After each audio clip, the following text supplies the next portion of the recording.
Assalamualaikum warahmatullahi wabarakatuh. Selamat pagi anak-anak. Bagaimana kabar kalian pagi ini? Semoga senantiasa dalam keadaan yang sehat selalu. Baiklah anak-anak, hari ini kita akan mempelajari tema 2 subtema 3 pembelajaran 6, yaitu kita akan belajar menentukan informasi penting pada teks dalam bentuk peta pikiran. Pada pembelajaran yang keempat, kalian sudah pernah membaca teks dengan judul Pentingnya Persatuan dan Kesatuan untuk Kesejahteraan Masyarakat. Nah, hari ini Pak Guru akan membacakannya kembali pada pembelajaran ke-6 ini. Nanti setelah kalian membaca teks tersebut, kalian bisa melihat bagaimana cara menentukan informasi penting pada teks dalam bentuk peta pikiran. Silakan kalian perhatikan teks berikut ini. Indonesia terdiri dari beragam suku dan budaya yang tersebar di seluruh wilayah Indonesia. Namun, keragaman tersebut tidak menimbulkan perpecahan. Keragaman tersebut justru memunculkan persatuan antar warga. Persatuan dalam keberagaman merupakan modal utama untuk mencapai masyarakat yang sejahtera. Selain menjadi modal utama dalam mencapai kesejahteraan, persatuan juga membuat suasana menjadi aman. Hal ini mendukung pelaksanaan pembangunan nasional. Pembangunan yang berjalan baik akan meningkatkan kesejahteraan rakyat. Namun jika masyarakat terpecah belah, pembangunan akan terhambat sehingga berpengaruh pada kesejahteraan rakyat. Untuk itulah kita perlu menjaga keutuhan negara Indonesia. Menjaga keutuhan negara Indonesia merupakan kewajiban setiap warga negara. Bangsa Indonesia harus bersatu untuk mempertahankan keutuhan negara. Salah satu upaya yang bisa dilakukan adalah menjaga ketertiban dan keamanan. Pertikaian antar suku harus dihindari dengan menumbuhkan sikap toleransi dan menghargai perbedaan. Selain itu, hubungan dengan negara lain harus dijaga dengan menjaga perbatasan antar negara lain dan pulau-pulau paling luar di Indonesia. Demi keutuhan negara, setiap warga negara diharapkan memiliki sikap yang mencerminkan persatuan dan kesatuan. Misalnya, melaksanakan tanggung jawab, saling menghormati, menciptakan kerukunan, dan mematuhi peraturan yang berlaku. Tolong menolong dan menghargai perbedaan. Dengan menegakkan persatuan dan kesatuan, akan tercipta masyarakat yang sejahtera.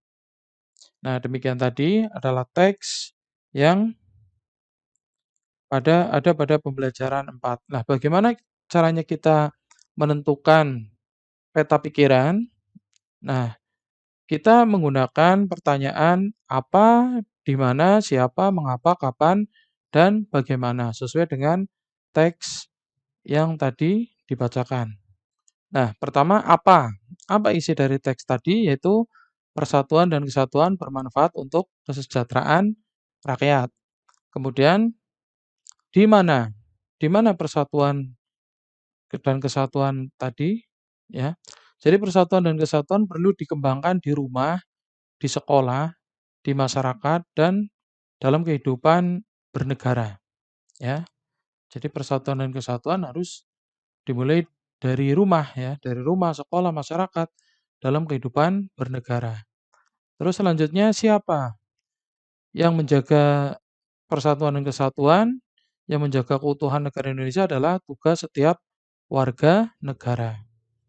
Terus selanjutnya kapan? Kapan waktunya? Ini menanyakan waktu, yaitu memelihara persatuan dan kesatuan dapat dilakukan kapanpun, ya, setiap waktu. Itu harus dilakukan supaya tidak terjadi perpecahan.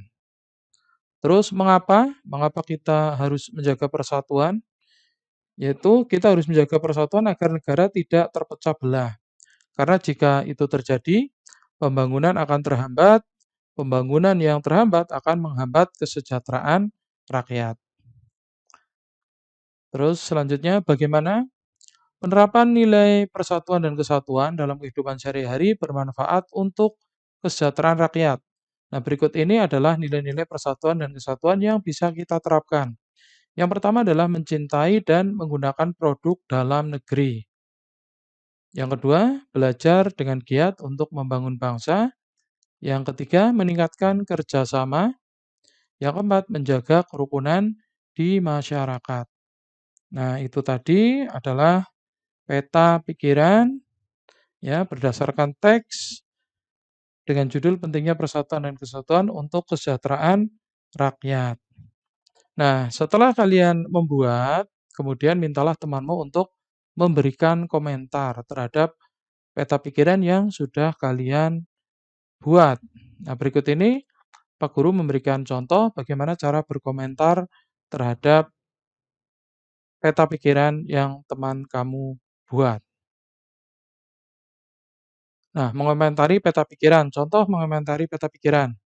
Informasi penting yang dituliskan pada peta pikiran sudah sesuai dengan teks bacaan. Ya. Penulis menggunakan kalimat efektif dalam menuliskan informasi. Penulis menulis kalimat menggunakan kosakata baku. Kalimat yang ditulisnya juga mudah dipahami. Selain itu, penulis tidak menggunakan kata-kata yang bermakna sama dalam satu kalimat. Struktur setiap kalimat juga sudah berurutan. Nah, demikian tadi anak-anak, ya. Jadi kita belajar membuat peta pikiran berdasarkan suatu teks dengan menggunakan pertanyaan apa, di mana, siapa, mengapa, kapan, bagaimana, sesuai dengan teks. Nah, selanjutnya setelah dibuat peta pikiran, kemudian kita juga bisa mengomentari hasil peta pikiran dari teman kita, bagaimana pembuatannya. Nah, selanjutnya kita akan mempelajari tentang PPKN ya, yaitu kerjasama dalam permainan rangku alu. Kerjasama sangat diperlukan dalam permainan rangku alu. Ya, tentu kalian sudah pernah lihat ya rangku alu seperti pada video berikut. Tanpa kerjasama yang baik antara pelompat dan pemegang bambu, pelompat dapat terjatuh. Ya. Jika tidak ada kerjasama yang baik, maka pelompat dapat terjatuh. Kaki pelompat juga dapat terjepit oleh bambu. Tangan pemegang bambu pun dapat tertindih karena bambu yang terinjak oleh pelompat. Gerakan pelompat dan pemegang bambu harus sesuai dengan hitungan. Pemain harus mau mendengarkan aba-aba dari pemimpin permainan. Pemimpin juga harus fokus saat melakukan permainan ini. Nah, itulah bentuk kerjasama dalam permainan rangku alu. Ya, jadi dalam permainan rangku alu itu harus ada kerjasama supaya permainannya berjalan dengan baik. Jika tidak ada kerjasama, ya tidak berlangsung permainan tersebut. Mungkin ada yang terjepit tangannya, ya, mungkin ada yang jatuh karena kakinya terjepit. Nah,